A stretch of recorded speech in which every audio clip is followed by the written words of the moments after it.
our province as a rising star in Caraga region and even in the national stage. First and foremost, we have become the economic powerhouse of Caraga region. Our province now contributes a substantial 24.2% or 1/4 of the region's economic output, as reported by the Philippine Statistics Authority. Dili na inikutob sa numero sa mga istatistika.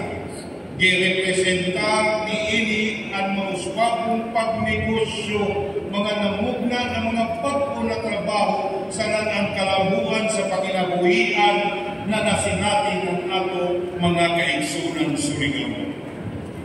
Our economic vigor hasn't gone unnoticed.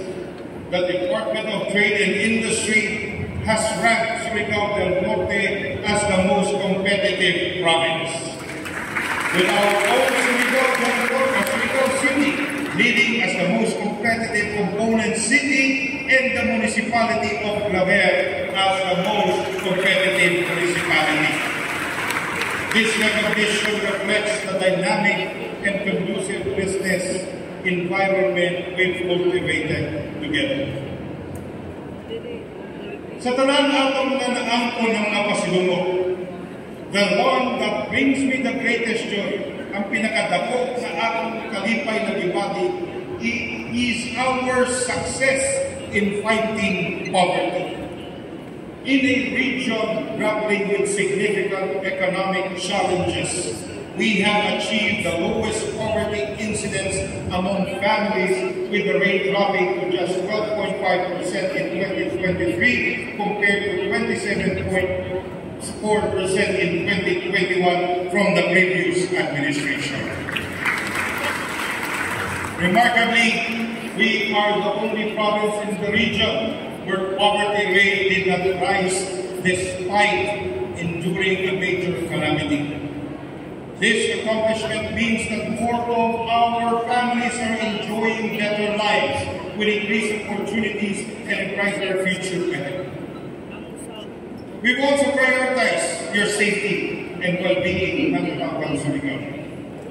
I am proud to announce, sulod sa duha ka tuig, 2 consecutive years, we have received the Gawad Kalasag Seal of Excellence with a rating of beyond compliant for disaster preparedness. This consecutive achievement demonstrates our sustained commitment to protecting our communities and our people from natural disasters. Sa kini na administrasyon ug ang akong prinsipyo, dili nato ikompromiso ang kinabuhi sa mga Surigao. On May 7, 2024, we launched the groundbreaking Doing Business in Surigao del Norte publication in partnership with SGB and Company and Surigao City. This makes us the first province to collaborate with SGB on such an initiative, setting a new benchmark for investment promotion nationwide.